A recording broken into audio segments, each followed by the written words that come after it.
Yaqinlashib kelayotgan iyun oyi o'zbek futbolchilari qolaversa, mamlakatdagi barcha futbol ixlosmandlari uchun hayajon bilan kutilayotgan oydir.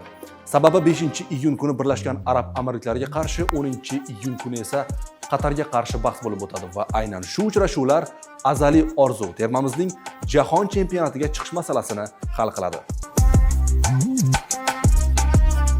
Terma jamoaning 28-may kuni boshlanadigan navbatdagi o'quv mashg'ulot yig'iniga chaqirilgan futbolchilar ro'yxati e'lon qilindi. Xo'sh, tarkibda kimlar bor? Uzoq yillik tanaffusdan keyin Islom To'xtaxo'jayev terma jamoadan chaqiruv oldi. Timur Kapadze iyundagi yig'inga 25 nafar futbolchini jalb qildi.